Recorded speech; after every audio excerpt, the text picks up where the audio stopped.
네, 오늘 우리 배고픔에 대한 말씀 함께 나누고 싶은데요. 아침 드시고 오셨나요?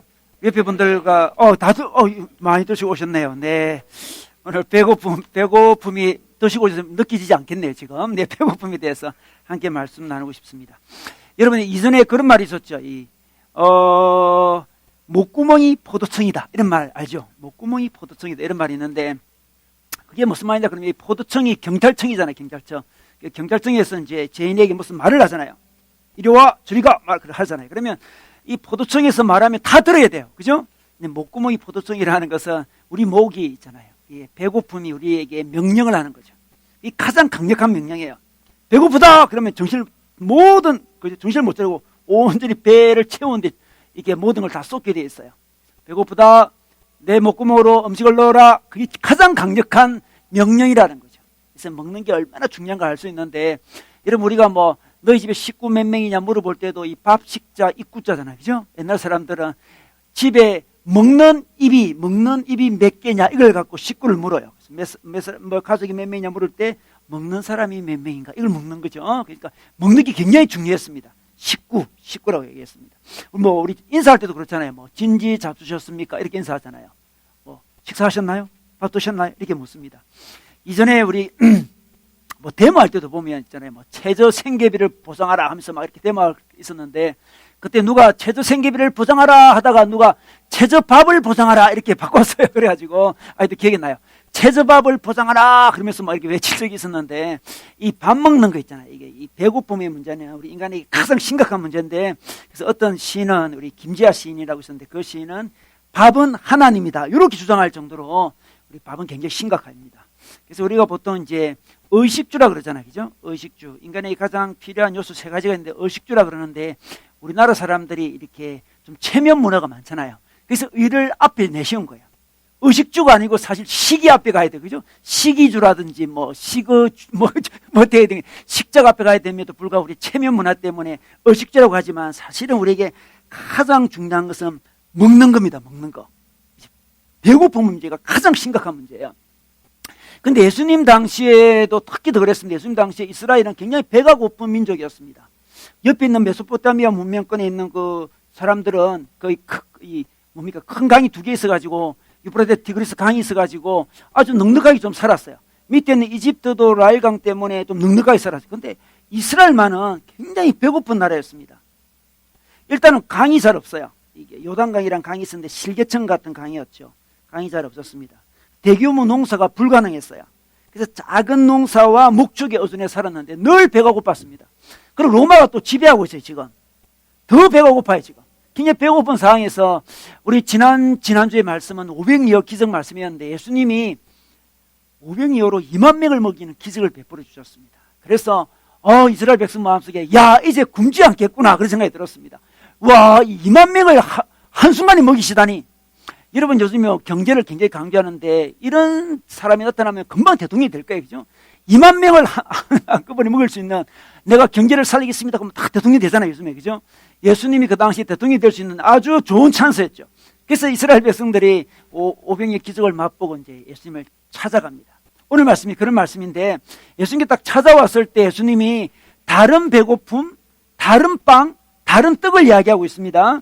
오늘 26절에 먼저 한번 볼까요? 오늘 26절에 예수께서 그들에게 대답하셨다. 내가 진정으로 너희에게 말한다. 너희가 나를 찾는 것은 표징을 보았기 때문이 아니라 빵을 먹고 배가 불렀기 때문이다. 이렇게 이야기하고 있습니다. 빵을 먹고 배가 불러가지고 예수님을 찾아온 거예요. 예수님, 계속 빵을 주십시오.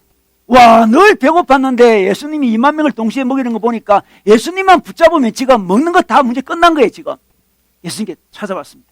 이스라엘 백성이 예수님이 건너편 가브나움으로 갔음에도 불구하고 찾아와요. 다 찾아옵니다. 예수님, 빵 계속 주십시오. 찾아와요. 근데 예수님이 약간 이게 그들의 찾아옴이 돼서 반기지 않습니다. 힐난하다 그럴까요? 힐문한다 그럴까요? 너희가 나를 찾는 것은 표징을 보았기 때문이 아니고 빵을 먹고 배불렀기 때문이다 하면서 뭔가 비판적으로 말씀해 주고 있어요. 예수님은 표적을 보여주고 싶었거든요. 이 표적이라는 게 뭡니까? 기적을 딱 베푼 다음에, 이 표적이라는 것은 기적을 베푼 사람이 누구냐, 요것에 관심 있게 하기 위해서 표적을 베풀어요. 그죠? 그런데 이스라엘 백성은 이 예수님이 누구신지에 대한 관심보다도 빵에 관심이 더 많아요. 저분이 빵을 주시는 분이구나. 그래서 빵에 관심을 찾아옵니다. 예를 들어서 우리가 이제, 예를 들어서 우리 한림형제가 우리 현아사람에게 우리 커피나 한잔 하자 이렇게 이야기를 했다. 뭐 이런 상황이 안 벌어지겠죠. 뭐 했다면 이게 커피가 핵심이 아니에요. 커피를 마시면서 자기 존재를 알려주고 싶은 거죠, 이게. 그게잖아요, 이 존재를. 예수님은 500년 기도를 통해서 내가 메시아라는 걸 알려주고 싶은데 현아사람에는 그게 관심이 없어요. 커피에만 관심이 있어요. 커피에만. 그럼 얼마나 예수님 마음이 답답하겠어요. 아니 500년 기도를 베풀어 주셨는데 내가 표적을 보고 나가 누군지 관심을 가져야 되는데 이스라엘 백성들은 빵에만 관심이 있어요. 커피를 사줬는데 커피만 관심이 있어요. 커피. 내가 평생 커피를 만들어줄 사람인지도 모르는데 봐. 그죠? 거기에 관심을 가지고 커피의 자체에 관심을 가지는 게 바로 이스라엘 백성의 모습이었습니다. 예수님 좀 답답하신 거죠, 지금. 너희들의 그 관심은 해결할 수 없는 관심이다. 내가 정말 너희들의 배고픔을 알려주고 진정 배고픔이 뭔지 알려주고 정말 그 배고픔을 해결할 길을 보여주고 싶은데 너희들은 그냥 육신의 배고픔에 매여 있구나. 예수님이 답답해 하십니다. 답답해 하세요. 그래서 오늘 우리 말씀을 통해서 예수님이 우리의 진짜 배고픔이라는 게 뭐고 그 배고픔을 어떻게 극복할 수 있는지 채울 수 있는지를 오늘 말씀에서 이야기해 주고 있습니다. 오늘 좀 긴 말씀인데 우리 두 사람이 한번 아름답게 한번 읽어주시기 바랍니다. 네. 무리는 거기에 예수도 안 계시고 제자들도 없는 것을 알고서 배를 나누어 타고 예수를 찾아 가버나움으로 갔다. 그들은 바다 건너편에서 예수를 만나서 말하였다. 선생님, 언제 여기에 오셨습니까? 예수께서 그들에게 대답하셨다. 내가 진정으로 너희에게 말한다. 너희가 나를 찾는 것은 표징을 보았기 때문이 아니라 빵을 먹고 배가 불렀기 때문이다. 너희는 썩어 없어질 양식을 얻으려고 일하지 말고 영생에 이르도록 남아있을 양식을 얻으려고 일하여라. 이 양식은 인자가 너희에게 줄 것이다. 아버지 하나님께서 인자를 인정하셨기 때문이다. 그들이 예수께 물었다. 우리가 무엇을 하여야 하나님의 일을 하는 것이 됩니까? 예수께서 그들에게 대답하셨다. 하나님께서 보내신 일을 믿는 것이 곧 하나님의 일이다. 그들은 다시 물었다. 우리에게 무슨 표징을 행하셔서 우리로 하여금 보고 당신을 믿게 하시겠습니까? 당신이 하시는 일이 무엇입니까? 그는 하늘에서 빵을 내려서 그들에게 먹게 하셨다 한 성경 말씀대로 우리 조상들은 광야에서 만나를 먹었습니다. 예수께서 그들에게 대답하셨다. 내가 진정으로 너희에게 말한다. 하늘에서 너희에게 빵을 내려다 주신 이는 모세가 아니다. 하늘에서 참 빵을 너희에게 주시는 분은 내 아버지시다. 하나님의 빵은 하늘에서 내려와 세상에 생명을 주는 것이다. 그들은 예수께 말하였다. 주님, 그 빵을 언제나 우리에게 주십시오. 예수께서 그들에게 말씀하셨다. 내가 생명의 빵이다. 내게로 오는 사람은 결코 줄이지 않을 것이요. 나를 믿는 사람은 다시는 목마르지 않을 것이다. 유대인들은 예수께서 내가 하늘에서 내려온 빵이다 하고 말씀하셨으므로 그분을 두고 수군거리면서 말하였다. 이 사람은 요셉의 아들 예수가 아닌가? 그의 부모를 우리가 알지 않는가?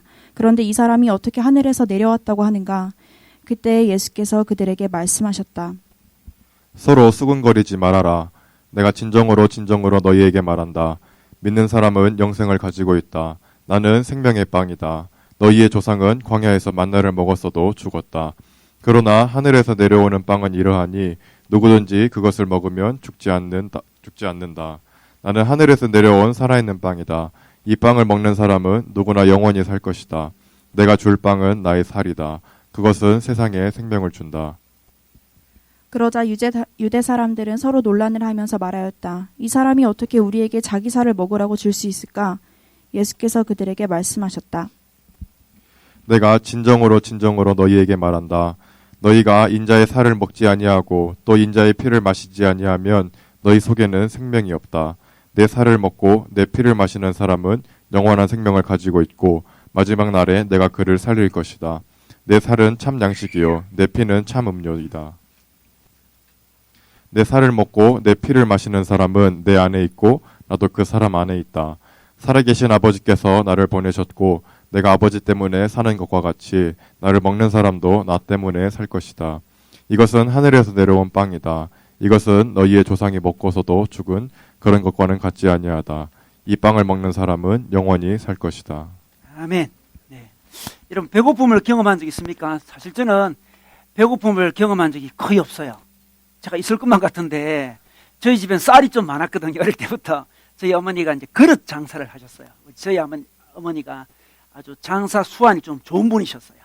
저희 아버님은 좀 약간 착하기 많은 분이셨고 저희 어머니는 장사 수완이 아주 뛰어난 분이셨는데 그래서 저희들이 뭐 굶은 적은 한 번도 없어요. 그 쌀이 늘 넘쳐났어요. 쌀 넘쳐났는데 굶은 가난했지만 쌀은 늘 많았는데 아주 굶은 적이 거의 없어요. 제가 굳이 굶었다면 금식하며 굶은 적 그런 거 있고요. 한 번은 제가 이야기 한 적 같은데 그 학생 시절에 제가 너무 신앙이 너무 순진해가지고 하여튼 돈이 없는 순간이 생겼는데 돈이 늘 없는 게 아니라 한순간에 돈이 없었어요. 한순간에 돈이 없었는데 그래서 밥을 안 먹었어요. 밥을 안 먹었는데 그냥 뭐 빌려서 먹을 수도 있고 그랬어야 되는데 잠깐 너무 과도하게 순진해가지고 하나님이 주실 줄 알고 안 먹었어요. 안 먹었는데 계속 그래도 4끼가 지나갔어요. 4끼가. 와, 그냥 뭐 몇 끼 금식하자 이렇게 안 먹는 거와 언제 먹을지 모르고 안 먹는 것은 많이 달라요, 여러분. 많이 달라요. 얼마나 배고픈지 몰라요. 그래서 전도사님이 전화 오셨더라고요. 청년부 전도사님이 호기야 만나자 그러더라고요. 얼마나 반가운지 몰라요. 그래서 주님이 드디어 밥을 주시는구나 하면서 만났는데 커피를 사주셨어요. 커피를 사주셨는데 제가 전도사님 사실 배가 고파요. 커피보다 밥을 사주세요 하면 불신앙인 줄 알고 너무 신앙이 순진해가지고 불신한 적이 그런 4끼를 굶은 적이 있어요. 그때 굉장히 배가 고팠어요. 그때 외에는 제가 배가 고픈 적이 거의 없는데 여러분도 아마 저보다 나이가 훨씬 어리니까 다 배고픈 적이 없을 거예요. 근데 배고픔이라는 건 참 무서운 거예요. 이 배고픔 무서운 건데 정말 배가 고픔이 있잖아요. 육신적으로 배가 고프면 짜증이 나요. 짜증이.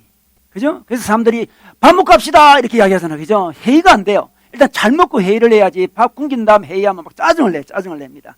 창자가 뒤틀리고 정신이 혼미해지면서 눈에 보이는 것들이 뜻밖에 없을 가능성이 많아요. 그래서 이 배고픔이라는 게 참 심각한 겁니다. 심각한 거예요. 육신의 배고픔이 굉장히 심각한데 근데 육신의 배고픔만 있는 게 아니고 다른 배고픔도 또 있어요. 영혼의 배고픔이 있는데 사람들이 육신의 배고픔을 너무 생각하다 보니까 육신의 배고픔만 채워지면 모든 게 문제없으리라 생각하는데 그렇지 않습니다. 이 물질이라는 게 물질. 이 물질로 모든 것을 해석하는 어떤 역사관이 있고 유물사관이잖아요. 그죠? 물질만 있으면 모든 게 다 해결된다는 거예요. 이 정신적인 것도 사실 물질적인 것에서 비롯됐다고 주장하는 거죠. 마치 사랑도 마찬가지 사랑도. 누가 뭐 사랑한다 이렇게 이야기한다면 그것도 물질적으로 보는 거예요. 뭐 예찬이가 누굴 보고 내가 자매를 사랑한다 그러면 이 유물사관에 따르면 너 속에 무슨 생식 본능이 일어나고 있구나 이렇게 이야기를 한다는 거죠. 생식 본능이 일어나고 있구만 이렇게 이야기합니다. 그죠? 인간의 어떤 사랑도 정신적인 것도 다 물질로 이렇게 설명하게 되어 있습니다. 그래서 유물사관인데 모든 것이 물질로 다 해결될 수 있는 게 아니에요. 배고픔만 채워지면 모든 문제가 다 해결되는 건 아니죠. 예수님도 40일 동안 굶었습니다. 저는 4끼를 굶었는데 예수님은 40일 굶으셨는데 굶으신 다음에 마귀가 와가지고 이 돌을 떡으로 만들어 했을 때 예수님은 사람이 떡으로만 살 것이 아니라 그랬잖아요. 다른 뭐가 있는 거예요 지금. 육신의 배고픔도 있고 다른 배고픔도 있습니다. 육신의 배고픔만 잘 채워지기만 하면 행복할 것만 같아도 꼭 그렇지 않아요. 제가 군에 있을 때 있잖아요. 제가 이제 이게 논산에 있다가 이제 평택으로 가게 되었어요. 제가 카투사였거든요. 평택으로 가게 되었는데 평택 가니까 고참들이 그러더라고요. 천국에 왔다고 생각하면 된다 그러더라고요. 저보고. 천국이래요 이게. 천국이라고 하면서 우리를 데려간 곳이 뷔페 식당이었습니다. 그게 언제입니까? 지금 한 20년도 넘으면 25년 전이잖아요. 제가 어제도 우리 대형형제 결혼에 뷔페를 먹었는데 그런 뷔페가 25년 전에 있더라고 세상에. 와 25년 전에 논산에는 이 숟가락을 꽂고 다녀요. 자기 호수무늬에 꽂고 다니면서 먹고 싶고 꽂고 다니는데 그게 아니고 꽂고 다닐 필요도 없고 그래서 뷔페가 쫙 펼쳐져 있었습니다. 그래서 우리들이 너무나 흥분했어요. 우리 친구들이 다 흥분해가지고 너무 가식을 하는 바람에 일주일 내내 설사를 했어요.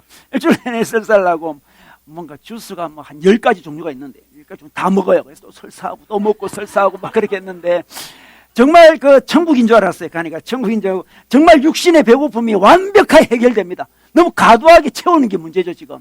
그런데 참 놀랍기는 그래서 그렇게 육신의 배고픔이 채워짐에도 불구하고 여전히 우리 전우들은 불평하고 좌절하고 불안해하고 싸우고 원망하고 시기하고 막 그랬어요. 그래서 사람은 다 그래요. 이렇게 배고픔은 한 종류가 아니에요. 육신의 배고픔만 다 채워진다면 모든 게 해결되면 얼마나 좋겠습니까? 육신의 배고픔이 해결됐음에도 불구하고 우리 속에는 분노와 좌절과 원망과 허무와 짜증과 그런 게 다 있게 마련해요. 지금 우리나라는 다 육신의 배고픔이 채워졌잖아요, 사실. 육신의 배고픔 때문에 그렇게 힘들어하지는 않습니다. 그럼에도 불구하고 우리나라에 얼마나 지금 많은 그 짜증과 분노와 원망과 미움이 가득 차 있습니까, 지금. 그죠? 다른 배고픔도 있다는 거예요. 다른 배고픔이 있어요. 그 배고픔을 채워주기 위해서 예수님 우리에게 뭔가를 소개하고 있는데, 우리 35절에 볼까요? 35절에 이런 말씀이 있습니다. 예수께서 그들에게 말씀하셨습니다. 내가 생명의 빵이다. 이렇게 이야기합니다. 자기가 생명의 빵이래요. 우리 49절로 가면 너희의 조상은 광야에서 만나를 먹어서도 죽었다. 50절에 그러나 하늘에서 내려오는 빵은 자기를 가리킵니다. 누구든지 그것을 먹으면 죽지 않는다. 이렇게 이야기합니다. 35절로 다시 가면 내가 생명의 빵이다. 내게로 오는 사람은 결코 줄이지 않을 것이다. 이야기하고 있습니다. 예수님은 다른 빵을 이야기하고 있습니다. 다른 빵. 예수님이 주는 빵은 제가 평택에서 그 뷔페에서 먹었던 빵 종류가 그 정도가 아니에요. 예수님이 주는 빵을 먹으면 다시는 줄이지 않는데요. 지금 이스라엘 백성이 500여 기적을 보고 자기들 쫙 찾아왔습니다. 빵을 또 주십시오. 당신은 빵을 정말 2만 명의 빵을 2만 명분의 빵을 만들 수 있는 분이시죠. 빵을 찾아러 온 그들에게 내가 생명의 빵인데 내가 주는 빵은 다른 종류의 빵이다. 이 빵을 먹으면 어떻게 된다? 줄이지 않는다 이야기하고 있습니다. 다른 빵을 이야기하고 있습니다. 여러분 생명의 빵이다. 이 생명이라는 단어는 이 헬라어로 두 종류가 있는데요. 비오스라는 단어, 비오스. 우리 비오스라는 단어는 우리 생물학을 영어로 바이올로지라 그러잖아요. 바이오 제품이 많다 그러잖아요. 바이오. 그 단어예요, 그 단어. 비오스라는 단어는 그냥 육체의 생명을 이야기합니다. 근데 오늘 사용하는 이 생명의 빵 할 때 이 생명은 다른 헬라어인데 조에라는 단어입니다. 조에. 조에라는 단어는 단순히 육신의 생명을 이야기하지 않습니다. 어떤 삶의 질, 삶의 의미, 영적인 생명, 그것을 이야기합니다. 우리가 예를 들어서 이렇게 이야기할 수 있습니다. 사는 것이 아니야. 이렇게 이야기할 수 있잖아요. 사는 게 아니야. 앞에 사는 것은 바이오를 이야기합니다. 살아있어. 근데 사는 게 아니야. 의미 있는 인생이 아니라는 거죠. 사는 게 아니야. 앞에 사는 것은 바이오를 이야기하고 뒤에 사는 것은 조회를 이야기하는 거죠. 예수님은 조회를 주기 원하셨습니다. 생명을 주기 원하셨습니다. 내가 살아있다 이 말은 내가 몇 박이 뛴다, 호흡을 하고 있다 이런 이야기를 하고 있지 않습니다. 내가 살아있다는 것은 내 삶에 좀 의미가 있고 기쁨이 있고 에너지가 있고 살고 싶은 마음이 있는 것을 살아있다 그러잖아. 그죠? 요즘 내가 살아있는 것 같아. 그러면 몇 박이 뛴다? 뭐 그런 이야기가 아니죠 지금. 단순히 생물학적인 삶을 이야기하지 않습니다.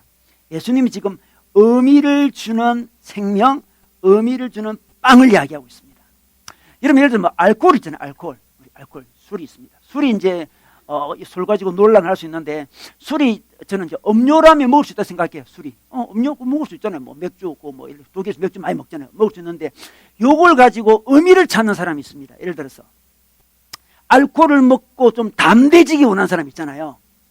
알코올 먹으면 사람이 담대진다 그러잖아요. 고백하고 싶은데 알코올 의지하고 싶잖아요. 알코올.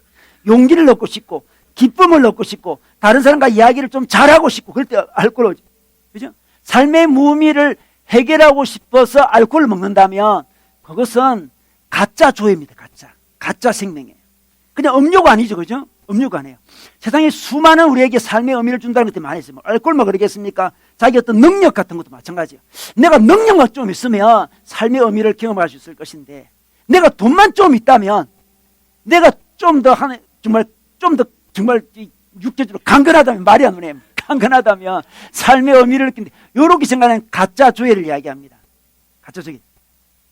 내가 사람들에게 보이는 어떤 이미지, 능력, 그런 것으로 자기의 삶의 의미를 추구하는 사람들은 예수님은 지금 다른 생명의 떡을 이야기하고 있는데 가짜 생명을 갖고 자기를 혼란시키고 있는 거죠. 사람들은 육체적인 생명만 있으면 모든 게 다 이렇게 해결되려 생각하지만 결국 그렇지 않나 우리가 다 알고 있잖아요. 예수님 우리에게 다른 생명을 주기 원하셨습니다. 다른 생명. 이 조회라는 거. 영적인 생명이고 삶의 의미를 주는 생명이에요. 여러분 이걸 가지고 있습니까? 옛날에 아주 옛날에 그런 노래가 있었어요. 이 고래 사냥이라고 있잖아요. 여러분 아시나요? 송창식이라는 그 사람이 술 마시고 노래하고 춤을 춰봐도 내 마음에 하나가 더 뭐뿐이고 이런 건 우리 잘 알죠. 뭐뿐이죠? 한숨이 슬픔뿐이고, 네, 슬픔뿐이고. 아주 제 어릴 때 많이 부르는 술 마시고 춤추고 노래하고 춤을 춰봐도 내 마음에 하나 가득 슬픔뿐이고, 자 떠나자 동해 바다로 하면서 이렇게 가는 거예요. 동해 바다 빨리 가서 죽어요. 그런데 가서 죽는데 그게 우리 인간의 어떤 이 모습이잖아요. 자, 이게 술 마시고 노래하고 춤을 춰봐도 그 조예가 없으니까, 생명이 없으니까 슬픔뿐이고, 이게 바로 현실입니다. 다른 것으로 자기 마음속에 좀 의미를 막 누려보려고 하는데 술 마시고 노래하고 뭐 춤을 춰봐도 그만 있겠습니까? 어떤 직업을 가져봐도 연애를 해봐도 무슨 자기가 뭡니까? 세상에서 어떤 업적을 이루어봐도 내 마음에 하나가 더 무엇뿐이다? 슬픔뿐이다. 이렇게 노래했습니다. 그 노래 정말 맞다고 생각해요. 그래서 그 노래가 너무 심하다 이래가지고 박정희 대통령이 금지곡을 막 하고 그랬어요. 그때. 그 정도로 금지곡 하려면 다 금지곡 될 것 같아요. 금지곡이었어요. 우리 인간의 모습이죠. 우리 인간은 의미 있는 어떤 생명을 원하고 있습니다. 예수님은 지금 이스라엘 백성에게 의미 있는 어떤 생명, 이 조예를 주기 원하셨습니다. 근데 이 조예가 뭘까요? 이게 의미 있는 떡, 의미 있는 생명, 이 생명의 떡이 뭡니까? 예수님이 35절에 보니까 자기가 생명의 떡이라고 이야기합니다. 생명의 빵은, 생명의 떡은 인격입니다. 인격. 이게 참 중요합니다. 이 기독교의 특징입니다. 생명의 떡은 인격이에요. 이게 굉장히 중요합니다. 생명의 떡은 자기라는 거죠. 내가 생명의 떡이다 이렇게 이야기합니다. 헬라 시대는 거의 플라톤 철학이 유명했잖아요.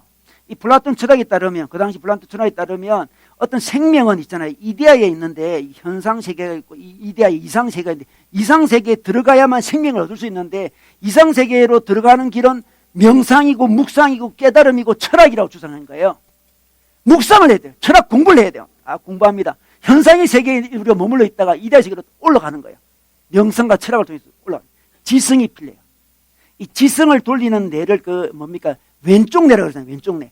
왼쪽 뇌를 막 활성화시켜요. 그 생명으로 올라가요. 그런데 예수님은 그런 이야기 하고 있지 않습니다. 명상을 하거나 돌을 닦거나 철학을 공부해야 돼. 왼쪽 뇌를 활성화시켜가지고 딱 생명의 세상으로 올라가는 게 아니고 인격자 자기를 만나야 된다 그래요. 예수님이 내가 생명의 떡이다 그래요. 내가 생명의 뜻을 맛볼 수 있는 길을 인도해 주겠다고 안 해요. 내가 생명의 떡이다 그래요. 우리 동양은 어떻습니까? 동양은 약간 신비적인 걸 좋아하잖아요. 신비적인 경험, 신비적인 힘을 통해서 생명으로 올라갈 수 있다고 주장하는 거죠. 그건 이제 이게 오른쪽 뇌를 쓰는 사람들의 특징이에요. 그렇죠? 신비적인 어떤 걸 추구해 나갑니다. 오른쪽 뇌가 신비적인 걸 추구하잖아요. 막 추구해 나갑니다. 그러다 신비를 경험하면 신비를 경험하는 순간 다른 세상, 생명의 세상으로 들어갈 수 있다고 그러는데 오른쪽 뇌를 사용하자, 왼쪽 뇌를 사용하자 이런 이야기를 하고 있지 않습니다. 내가 생명의 떡이다 이야기하고 있습니다. 예수님이 그 어린아이들을 불러놓고선 이 어린아이 같지 않으면 천국에 들어올 수 없다 그런 이야기를 하는데 어린아이들은 명상을 못해요. 제가 어린애들 키워보니까 명상을 못하더라고. 집중력이 굉장히 떨어져요. 명상하지 철학도 공부할 수도 없어요. 어린애들이 무슨 신비적인 능력을 경험할 수 있겠습니까?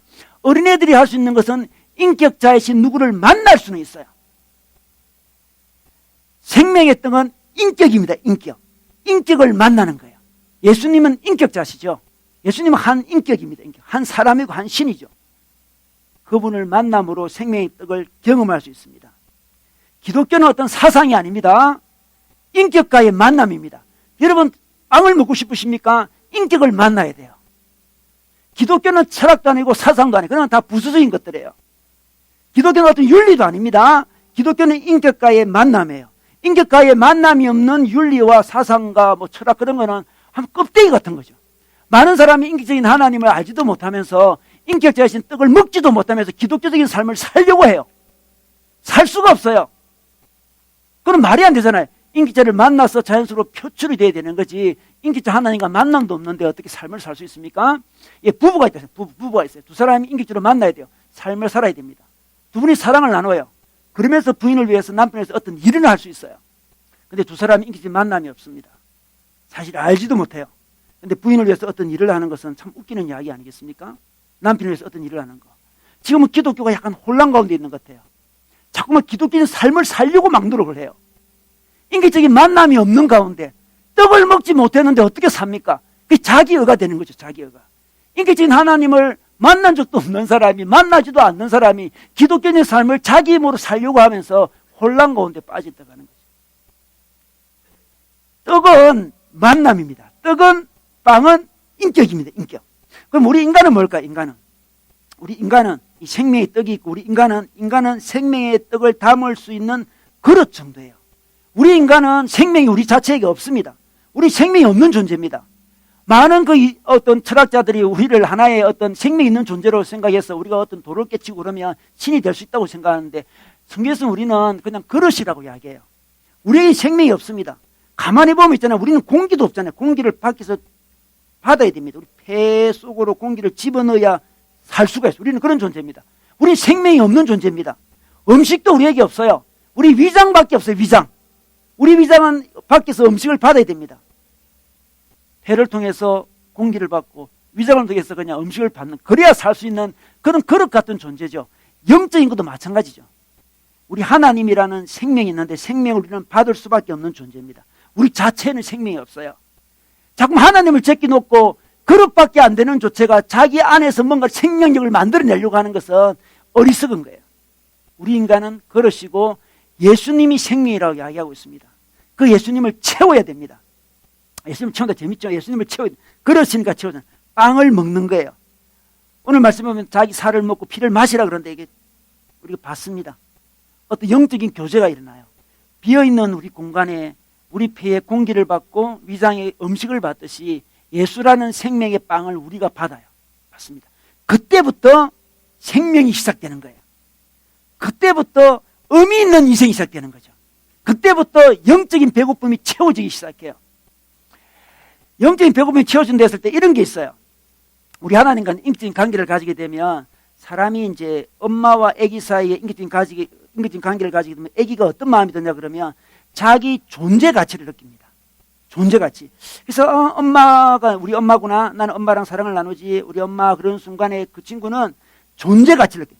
자기가 이제 자기 자체가 존재 있는 존재예요. 의미 있는 존재예요. 존재 가치. 아빠랑 관계를 가집니다. 아빠를 믿고 사랑하니까 아빠 앞에서 자기는 존재 가치가 느껴져요.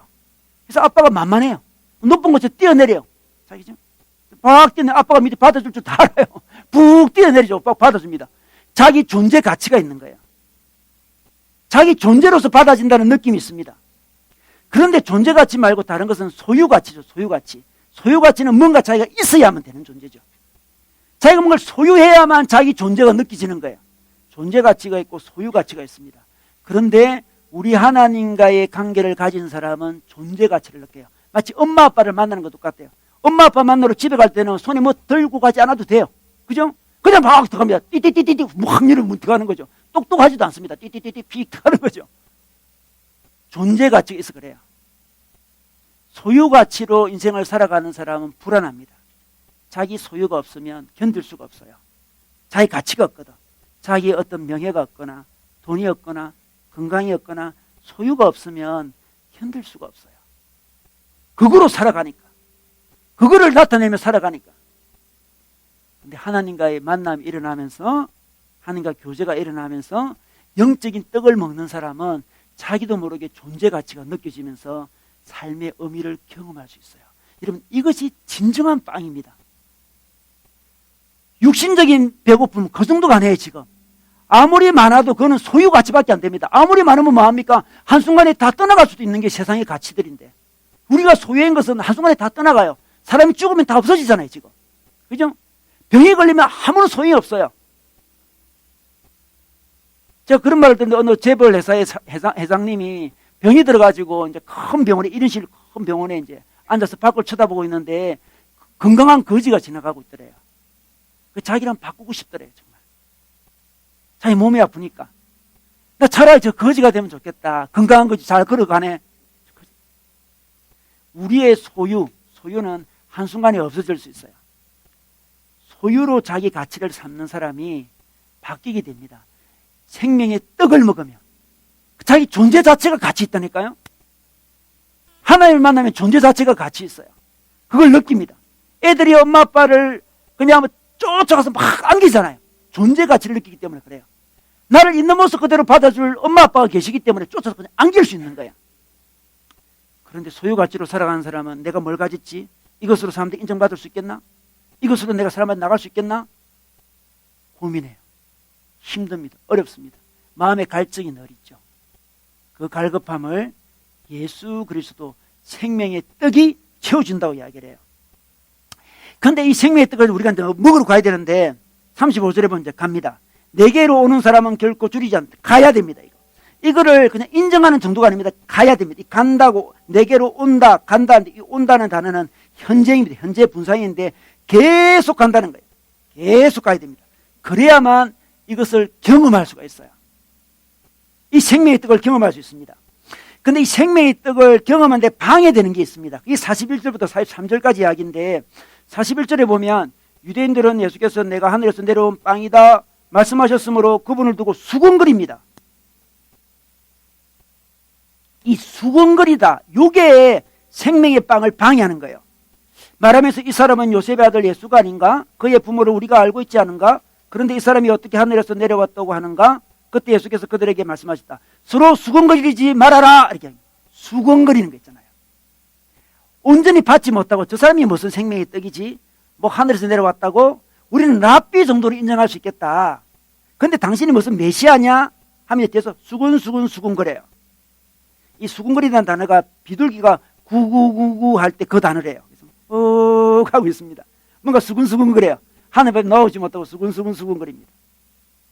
당신은 그냥 뭐 위대한 어떤 랍비 정도로는 내가 받아들일 수 있는데 어떻게 당신이 우리의 그 갈급함을 채울 수 있는 하늘의 떡이냐? 그렇지 않다고 수군거려요. 그 수군거리는 것 때문에 그 떡을 맛보지 못해요. 이 시대마다 수군거림이 있는데 저는 우리나라에 이게 수군거리기를 잘하는 사람이 있는데 저는 그 사람이 김용옥 교수라고 있잖아요. 그 사람이 진짜 기독교에 대해서 수군거리기 좋아해요. 그 사람이 수군거리잖아요. 그 사람은 예수가 있다고 주장을 해요. 그런데 예수의 일으킨 기적도 거짓말이고 부활도 거짓말이라 그래요. 이 복음서 저자들이 다 작가들이다 주장해요. 작가들이다. 소설을 적었다 이야기합니다. 수군거립니다. 예수라는 존재는 그냥 랍비 정도야. 무슨 하늘에서 뭐 메시아냐, 무슨 생명의 떡이냐, 계속 수군거리고 요즘 노골적으로 뭐 입에서 해서 수군거려요. 우리 김효 교수 집안 여러분 아시는 거죠? 그분의 집안 이야기를 듣는데 그분이 기독교 집안에 그 어머니가 권사님이고 그 누님도 그 이하이대 총장이었잖아요. 그죠? 믿음도 좋은 사람이에요.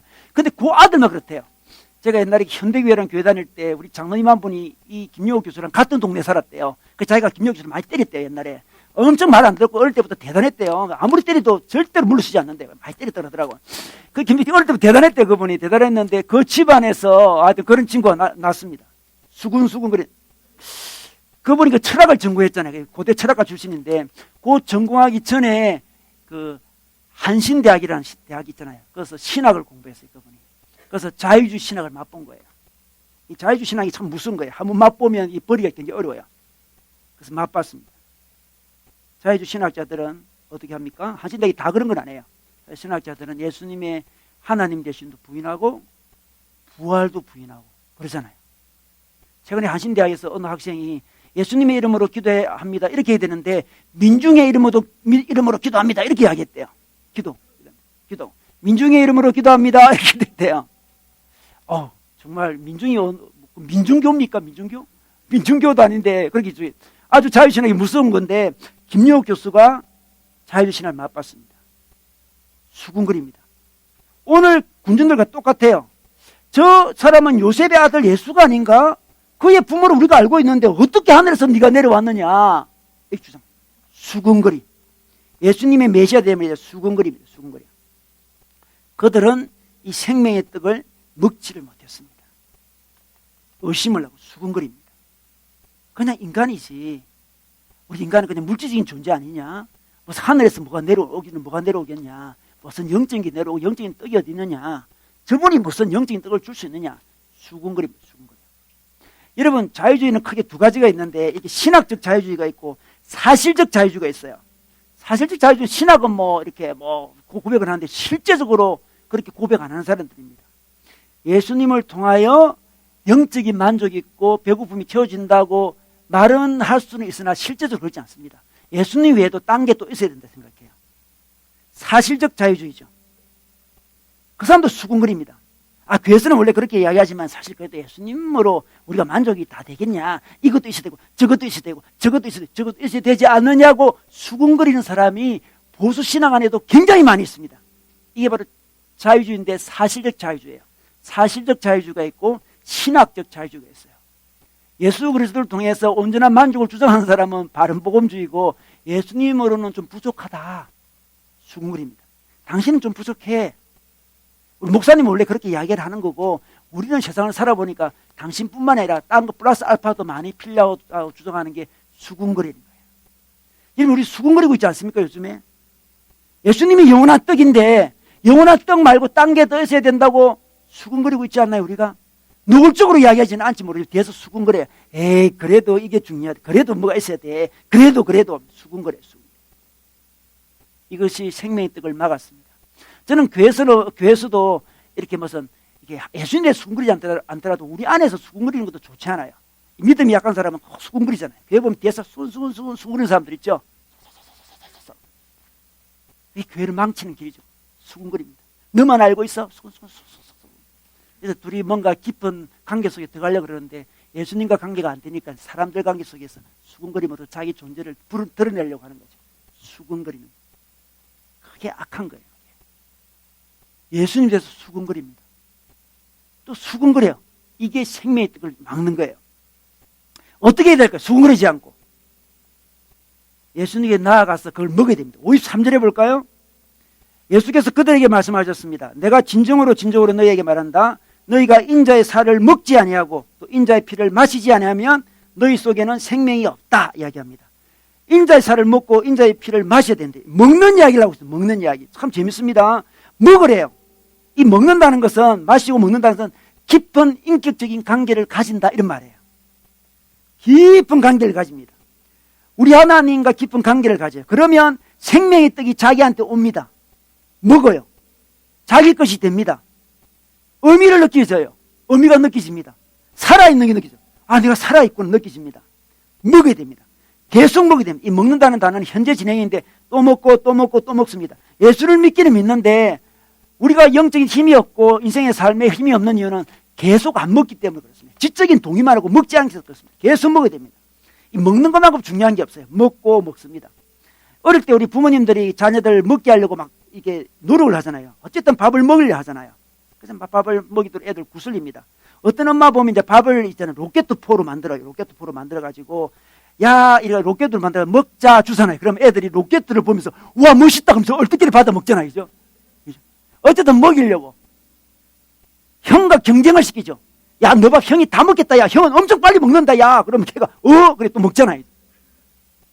어쨌든 먹이는 게 관심이 있어요. 먹이는 거. 부모님 먹이는 관심이 있습니다.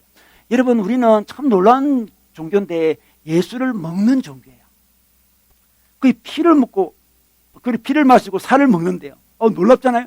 피를 먹고 살을 마시다. 살을 먹고 피를 마시다니 놀랍잖아요. 그래서 우리 기독교가 이전에 그 식인종이라는 오해를 받았어요. 이런 이야기를 하니까 로마 시대에 기독교인들은 식인종입니다. 그리고 형제자매라 서로 부르니까 건친상간을 합니다. 건친상간하는 종족들이고요. 피를 마시고 또 살을 먹는 식인종입니다. 오해를 받아요. 우리 성찬식 하잖아요. 예수님의 피, 예수님의 살을 주잖아요. 마셔요. 깊은 교제 속에 들어간다는 거예요. 매일매일 깊은 교제 속에 들어간다는 겁니다. 그렇게 하면 어떻게 됩니까? 우리 하나님과 하나가 돼요. 먹는 게 자기입니다. 신토불이 있잖아요. 먹는 게 자기가 돼요. 우리 56절에 볼까요? 내 살을 먹고 내 피를 마시는 사람은 내 안에 있고 나도 그 사람 안에 있다. 예수님이 우리 안에 있고 우리도 예수님 안에 있어요. 하나가 된다. 하나가. 그때 우리는 영적인 만족이 있어요. 신토불이가 되는 거예요. 여러분 자기가 어떤 존재인지는 자기가 많이 먹은 게 자기예요. 그냥 많이 먹는다는 게 뭐 음식만 많이 먹는 게 아니죠. 많이 먹은 게 자기야. 많이 생각한 게 자기입니다. 많이 묵상한 게 자기예요. 그죠? 많이 고민하는 게 자기입니다. 그냥 여러분 우리는 예수가 되어야 되잖아요. 예수를 닮는데 예수를 많이 먹으면 예수가 되는 거예요. 내가 그 안에 있고 그가 내 안에 있다 그랬잖아요. 평소에 생각하는 게 바로 자기입니다. 평소에 고민하는 게 바로 자기예요. 자기입니다. 그런데 놀랍게도 있잖아요. 이렇게 하나가 되면 이렇게 아기와 엄마가 하나가 되면 좀 떨어지면 견디기 어렵잖아요. 그죠? 이 동일한 성분이 떨어지면 고통이 임해요. 그래서 아기와 엄마는 어릴 때는 거의 하나 돼 있잖아요. 하나 돼 있습니다. 그래서 아기가 좀 떨어져요. 그럼 엄마는 견디기가 좀 어려요. 아, 나랑 동일한 성분이 떨어져 나가는구나. 밥맛이 없어요. 애가 저 멀리 있어요. 힘들어요. 괴롭습니다. 계속 애를 봐야 돼요. 애도 마찬가지예요. 엄마를 계속 봐야 돼요. 동일한 성분이기 때문에. 우리가 예수님을 먹고 마시면 동일한 성분이 돼서 예수님이 없으면 견딜 수가 없어요. 주 없이 살 수 없죠. 내가 그분에 떨어져 나왔거든 지금. 살 수가 없어요. 동일한 성분은 계속 서로를 찾게 되어 있습니다. 점점 더 찾아요. 여러분 요즘에 예수를 계속 찾고 있습니까? 동일한 성분이면 그분이 조금만 떨어져 나가도 견딜 수가 없어요. 아기를 잃어버린 엄마와 같다니까요. 다시 껴안아야 돼요. 껴안아야 됩니다. 견딜 수가 없어요. 그분을 껴안습니다. 그분과 교제합니다. 영적인 갈망이 채워져요. 배고픔이 채워집니다. 여러분 우리 중에 지금 육신이 배고픈 사람 별로 없어요. 솔직히 육신이 배고픈 사람 그냥 금방 먹으면 돼요. 그냥 사달라고 하면 되고 오늘 점심 먹으면 돼요. 그냥 육신이 배고프지는 않지만 지금 인생이 배고픈 사람이 많이 있습니다. 뭔가 의미가 없어요. 자기 삶에 생동감이 없어요. 산 게 아니에요. 지금 살아있는 게 아니에요. 지금 막 깝깝해요. 지금 힘듭니다. 소망도 없어요. 그것은 조의 다른 생명임을 이야기합니다. 다른 생명이 없어 그럽니다. 이 생명은 누가 줄 수 있습니까? 오늘 말씀에는 생명의 떡이 나다고 주장합니다. 예수가 생명의 떡입니다. 그 생명의 떡을 먹어야 돼요. 그분은 인격입니다. 그분을 만나야 돼요. 그분과 하나 되어야 됩니다. 그분이 내 안에 있어야 되고 내가 그분 안에 있어야 돼요. 왜 예수를 제껴두고 의미를 막 추구해 나가나요? 예수를 두고 왜 수군거리고 있습니까? 예수를 맞이하면 되는데 예수 외에 다른 것이 있어야 된다고 막 수군거려요. 예수께 쭉 나아가지 못해요. 예수가 자기 안에 있지 못합니다. 자기가 예수 안에 있지도 못해요. 그래서 인생이 너무 갈급한 거예요. 힘든 거예요. 지금 삶에 의미가 없는 거예요. 삶에 힘이 없어요. 예수 믿으면 무슨 생동감이 있다 했는데 생동감도 없는 거예요. 지금 조예가 없는 거죠. 영적인 생명이 없습니다. 여러분 우리 인간은 끝없는 갈망이 있는 존재입니다. 배고픔이 있는 존재. 끝없는 배고픔이 있어요. 이것은 예수님이 자기 안에 깊이 들어오지 않는 이상 어쩔 수 없는 배고픔이에요. 여러분 이 배고픔을 해결하는 길을 예수님이 직접 보여주셨습니다. 직접 이 땅에 오셨습니다. 하늘에서 내려오셨습니다. 우리가 이해하지 못할까 봐 그냥 자기를 떡이라 부르며 내려오셨습니다. 너희들 배고프지 영적으로 내가 바로 떡이야. 이해하기 쉽도록 예수님은 자기를 소개를 너무 잘해요. 너희들 배고프지 내가 떡이다 이렇게 얘기합니다. 이 떡은 생명의 떡이다. 조의 영적인 생명의 떡이다. 나를 먹어라 이렇게 얘기합니다. 제발 수군거리지 말고 나를 먹으라고 이야기해요. 먹으면 먹을수록 하나님과 함께가 하나가 되죠. 먹는 게 익숙한 사람은 조금이라도 안 먹으면 견딜 수가 없어요. 기도하고 말씀 모르는 게 익숙한 사람은 며칠 말씀을 안 먹고 기도를 안 하면 깝깝해서 견딜 수가 없어요. 여러분 그런 거 있잖아요. 뭐 견딜 수가 없을 것 같아요. 그게 축복이에요. 아기가 없으면 엄마가 답답해야 돼요. 당연히 그죠. 아기도 엄마가 없으면 엄마를 보고 싶어 답답해야 돼요. 같은 성분은 자꾸만 추구하게 돼 있어요. 제가 며칠 동안 밥을 안 먹었음에도 불구하고 영적인 밥을 안 먹었음에도 불구하고 기도를 안 했음에도 불구하고 문제가 없다면 답답함이 없다면 그게 더 문제가 있는 거예요. 동일한 성분이 많이 사라진 거예요. 다른 생각을 너무 많이 해요. 다른 성분이 가득해요. 드라마를 안 보면 미칠 것만 같은 사람 있습니까? 하루라도 안 보면 미칠 것만 같다. 자기 그 성분이 자기한테 너무 많이 왔어요. 제가 이전에 그 대학생들 교육할 때 1학년 학생이 그러다 자기 늘 그 야동을 늘 매일마다 2시간씩 봐야 되는데 수련회 오는 바람에 3박 4일 동안 못 보게 됐대요. 그래가지고 그래서 어떤 내용을 그러니까 처음에는 괴로웠는데 지금은 기분이 좋아요 그러더라고. 내가 야동을 이렇게 3박 4일 안 볼 수도 있군요 하면서 굉장히 기뻐하는 걸 모습을 본 적이 있어요. 익숙해져 버렸습니다. 자기 것이 돼버렸어요. 지금 안 보면 힘든 거죠. 안 보면 힘든 거예요. 하나님을 먹습니다. 예수님을 먹습니다. 예수님이 떡입니다. 이 놀라운 소식이 성경에 있습니다. 우리 인간은 배고픈 존재입니다. 그런데 아름답게도 하나님께서 자기를 떡으로 만드셔가지고 이 땅에 오셔서 나를 먹으라 이렇게 말씀하십니다. 나를 먹으면 영원히 줄이지 않는다 말씀하십니다. 요즘 줄이십니까? 다른 데 갈 필요가 없습니다. 수근거리지 마세요. 주님께 나오세요. 그럼 주님을 인하여 먹게 될 것이고 그분을 통해서 체험을 받습니다. 여러분 하나님 말씀으로 기도로 예수로 체험받아서 배고픔을 극복하시기를 주의 이름으로 축원합니다.